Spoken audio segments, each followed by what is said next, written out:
बिस्मिल्लाहिर्रहमानिर्रहीम अस्सलाम वालेकुम फ्रेंड्स। आज की इस वीडियो में हम डिस्कस करने जा रहे हैं physics class 9 second chapter kinematics का एक टॉपिक डिस्टेंस टाइम ग्राफ।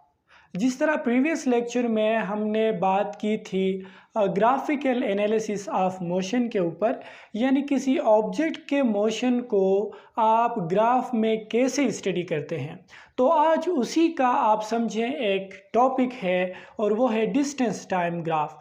यानी जब भी कोई ऑब्जेक्ट मूव अगर करता है तो मोशन के दौरान वो कोई ना कोई डिस्टेंस ट्रेवल करता है। अब जैसे जैसे टाइम पास होता जाता है उस ऑब्जेक्ट का जो डिस्टेंस है वो ज़्यादा होता जाता है। ठीक है, तो आज हम उसी को डिस्कस करने जा रहे हैं। यानी टाइम के हिसाब से किसी ऑब्जेक्ट का अगर डिस्टेंस चेंज होता है तो उसको हम ग्राफ में कैसे प्लॉट करते हैं। यानी ऑब्जेक्ट का मोशन में जो डिस्टेंस कवर होता है ना, उसका टाइम के साथ क्या रिलेशन है, उसी को स्टडी करते हैं ग्राफ में। ठीक है, तो डिस्टेंस टाइम ग्राफ को सबसे पहले हम डिफाइन करते हैं। वो क्या है? The graph plotted between distance and time is called distance time graph. यानी किसी ऑब्जेक्ट जो है उसके डिस्टेंस को हम टाइम के रेस्पेक्ट में देखते हैं। फॉर एग्जांपल जो है एक ऑब्जेक्ट को आप कंसीडर कर लीजिएगा जो मूव कर रहा है। फॉर एग्जांपल हमने कह दिया कि 1 सेकंड में उस ऑब्जेक्ट ने 10 मीटर का फासला ट्रेवल किया। 2 सेकंड बाद उसने 20 मीटर का डिस्टेंस ट्रेवल किया। 3 सेकंड बाद उसने 30 मीटर का डिस्टेंस ट्रेवल किया। यानी आप देख रहे हैं टाइम के रेस्पेक्ट में डिस्टेंस चेंज होता जा रहा है। जैसे जैसे टाइम पास होता जा रहा है वैसे वैसे डिस्टेंस बढ़ता जा रहा है। तो डिस्टेंस का टाइम के साथ एक रिलेशन है। जब आप इस रिलेशन को ग्राफ में प्लॉट करते हैं तो उसी को डिस्टेंस टाइम ग्राफ बोला जाता है। क्लियर है? अच्छा, अब देखें distance is plotted in the Y axis and that the time in the X axis. अब आप यहाँ पे हमारे पास ग्राफ को देखें, 2 एक्सिस होते हैं इसमें। एक ये जो लाइन है हॉरिजॉन्टल लाइन, इसी को एक्स एक्सिस बोला जाता है, और ये जो वर्टिकल एक्सिस है वर्टिकल लाइन जो है इसी को वाई एक्सिस बोला जाता है। ग्राफ के ऊपर हमने प्रीवियस लेक्चर में डिटेल में बात की है। ठीक है, आप पहले जाके वो वीडियो देख लें अगर आपने नहीं देखी है तो। ठीक है, तभी आपको इस लेक्चर की समझ आ जाएगी। तो उसमें हमने ये भी जो है इस पे बात की थी कि जब भी आपने क्वांटिटीज़ को ग्राफ में प्लॉट करनी हो तो डिपेंडेंट क्वांटिटी हमेशा वाई एक्सिस में प्लॉट होगी और जो इंडिपेंडेंट होगी वो एक्स एक्सिस में प्लॉट होगी। तो यहाँ पे आप देख रहे हैं टाइम जो है वो इंडिपेंडेंट है। ठीक है, टाइम तो अपनी मर्जी से चलता है और जो डिस्टेंस है वो टाइम के हिसाब से कवर होता है। फॉर एग्जांपल आप कम टाइम लें, ऑब्जेक्ट कम फासला ट्रेवल करेगा। आप टाइम को इंक्रीज कर दें, ज़्यादा टाइम में ऑब्जेक्ट ज़्यादा फासला ट्रेवल कर सकता है। तो डिस्टेंस जो है, फासला जो है वो टाइम पे डिपेंड करता है। टाइम अपने आप में इंडिपेंडेंट है, तो इसलिए टाइम इंडिपेंडेंट होने की वजह से हम उसको एक्स एक्सिस में प्लॉट करेंगे और जो डिस्टेंस है वो डिपेंडेंट होने की वजह से उसको वाई एक्सिस में हम प्लॉट करेंगे। क्लियर है? अच्छा, तो मैं यहाँ पे लिख देता हूँ ये जो एक्सिस है इसमें हम टाइम को नोट करेंगे और वो भी किस में? सेकंड में। यानी फॉर एग्जांपल इसमें अगर मैं 1 लिखता हूँ तो इसका मतलब है 1 सेकंड। ठीक है, और जो यहाँ पे वाई एक्सिस है इसमें हम डिस्टेंस को प्लॉट करेंगे और वो किस में? मीटर में होगा। क्लियर है? अच्छा, और ये जो पॉइंट है ये हमारा ओरिजिन है ओ। ठीक है, अच्छा अब देखें फॉर एग्ज़ाम्पल आपने जो है एक पॉइंट नोट किया। लेट्स से यहाँ पे आप टाइम नोट कर सकते हैं। जैसे ये एक पॉइंट है, फॉर एग्ज़ाम्पल ये 1 है। ठीक है, और ये पॉइंट जो है वो 2 है, ये पॉइंट जो है ये 3 है, ये पॉइंट 4 है और ये 5 और इसी तरह आगे बढ़ता है, ये सेकंड में। और इसी तरह ये जो पॉइंट है ये है 1 मीटर और ये पॉइंट जो है ये है 2 और ये पॉइंट जो है 3, ये पॉइंट जो है 4 एंड सो ऑन। अब फॉर एग्जांपल आपने कह दिया कि ऑब्जेक्ट जो है वो जब टाइम 0 सेकंड था, फॉर एग्जांपल आपने स्टॉप वॉच ऑन की है। स्टॉप वॉच में आपने देखा टाइम जब 0 सेकंड था तो ऑब्जेक्ट ने कोई फासला ट्रेवल नहीं किया था। जैसे ही 1 सेकेंड हो गए ऑब्जेक्ट ने 1 मीटर का फासला ट्रेवल किया, तो यहाँ से ये जो टाइम एक्सिस है इसमें से आप 1 को ऊपर ले जाएंगे, यहाँ से आप 1 को इस तरफ ले आएंगे, ये दोनों इस पॉइंट पे मिल जाते हैं, ये आपका पॉइंट 1 हो गया, ठीक है। और इसी तरह जब आपने नोट किया 2 सेकेंड गुजरने के बाद ऑब्जेक्ट ने 2 मीटर का फासला ट्रेवल किया, तो हम यहाँ पे 2 से ऊपर जाएंगे और यहाँ पे 2 मीटर से हम इस तरफ आएंगे, तो ये यहाँ पे मिल रहे हैं, ये सेकेंड पॉइंट हो गया। और इस तरह मैं आपको एग्जांपल देते जा रहा हूँ। फॉर एग्जांपल आपने देखा 3 सेकंड के ऊपर, जो 3 सेकंड में उसने 3 मीटर का डिस्टेंस ट्रेवल किया, तो हम यहाँ 3 सेकंड से ऊपर आ जाएंगे और यहाँ 3 मीटर से इस तरफ आ जाएंगे, ये यहाँ पे मिल रहे हैं, ठीक है। अब ये जो आपके पास पॉइंट हो गए, इन सारों को आपस में मिला लीजिएगा। ये देखें, ये जो पॉइंट हैं इनको मैं मिलाते जा रहा हूँ, तो ये जो एक लाइन बन गई, इसी लाइन को स्लोप बोला जाता है, जिस तरह हमने प्रीवियस लेक्चर में बात की थी, ठीक है। तो ये वो स्लोप है, क्लियर है, डिस्टेंस टाइम ग्राफ का। अच्छा, अब जो है टाइम के हिसाब से डिस्टेंस को ऐसे ग्राफ में प्लॉट किया जाता है। अब ये जो लाइन है, इस लाइन का क्या मतलब है?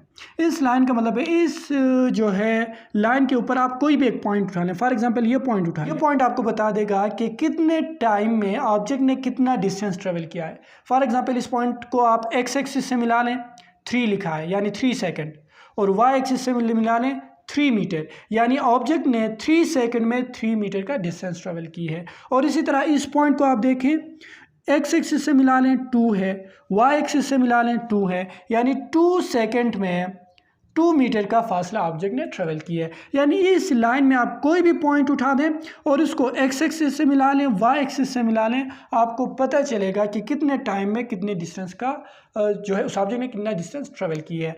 तो इस स्लोप से आपको पता चल जाता है। आप जो है डेटा को लेके ग्राफ बना भी सकते हैं और ग्राफ से डेटा ले भी सकते हैं, क्लियर है। अच्छा, फर्दर हम स्लोप के ऊपर बात कर लेते हैं। जैसे यहाँ पे आप अगर डिस्टेंस टाइम ग्राफ का स्लोप फाइंड करना चाहेंगे, तो स्लोप क्या होता है? Slope change in Y coordinate divided by change in X coordinate को बोला जाता है, ठीक है। यानी वाई कोऑर्डिनेट में कितना चेंज आ रहा है, अगर आप उसको डिवाइड करेंगे एक्स कोऑर्डिनेट में चेंज के साथ, तो वो आपको स्लोप देगा। जैसे मैं यहाँ पे एक ग्राफ ड्रा कर रहा हूँ, ठीक है। एक ग्राफ ऐसे मैं ड्रा करता हूँ, जैसे फॉर एग्जांपल ये मेरे पास एक वाई एक्सिस है और ये एक्स एक्सिस है, ठीक है। ये एक्स एक्सिस जिसमें हमने टाइम को शो किया, ठीक है, टाइम, और ये हमारे पास है वाई एक्सिस जिसमें हमने डिस्टेंस को शो किया, ठीक है। अब देखें, फॉर एग्जांपल यहाँ पे हमने एक पॉइंट नोट किया, इसका मतलब क्या है कि ये जो टाइम है ये आपका इनिशियल टाइम है, ये कोई भी टाइम हो सकता है, जैसे 2 सेकंड, 3 सेकंड, हमने generally for example T I कह दिया, यानी इनिशियल टाइम। और इस टाइम में डिस्टेंस उसने कितना ट्रेवल किया था? एस आई, इतना डिस्टेंस, ये देखें, इस टी आई टाइम में एस आई डिस्टेंस ट्रेवल किया हुआ था उस ऑब्जेक्ट ने, ठीक है। अब आपने दूसरा पॉइंट यहाँ पे बना लिया, ये जो टाइम है, जिस टाइम में आपने नोट किया ये वाला, फॉर एग्जांपल ये है टी एफ यानी फाइनल टाइम, और जो डिस्टेंस आता है ये एस एफ, ठीक है। मैं यहाँ पे लिख देता हूँ एस एफ यानी फाइनल डिस्टेंस, क्लियर है। ये देखें, ये पॉइंट आप एक्स एक्सिस से मिला लें टी एफ, वाई एक्सिस से मिला लें एस एफ, यानी इस टाइम में उसने इतना डिस्टेंस ट्रेवल किया था और इस टाइम में उसने इतना डिस्टेंस ट्रेवल किया हुआ है, ठीक है। तो इस तरह आप जो है, मैंने जनरल वैल्यू उठा दी, जिस तरह यहाँ पे हमने स्पेसिफिक वैल्यू उठाए थे, जो है 3 मीटर, 2 मीटर, 1 मीटर, लेकिन यहाँ पे हमने जनरली 2 पॉइंट उठा दिए। एक में हमने कहा इनिशियल डिस्टेंस है और दूसरे पॉइंट में हमने कहा ये फाइनल डिस्टेंस है, और ये इनिशियल टाइम और ये फाइनल टाइम इस पॉइंट का, ठीक है। तो इस तरह हमने ग्राफ बना ली। अब यहाँ से जब आप स्लोप को ड्रा करेंगे ना, तो इन 2 पॉइंट्स को आपने मिलाना है, तो ये बन गई इसकी स्लोप, ठीक है, ये लाइन इसकी स्लोप बन गई। तो आप देखें यहाँ पे आप स्लोप को कैसे डिफाइन करेंगे। स्लोप जैसे ही आपको पता है, स्लोप होता है vertical coordinate difference divided by horizontal coordinate difference. ये जो वर्टिकल कोऑर्डिनेट डिफरेंस है इसको वाई एक्सिस बोला जाता है ना, तो इसलिए यहाँ पे वाई एफ माइनस वाई आई लिखा है, यानी आपने वर्टिकल एक्सिस में जो क्वांटिटी है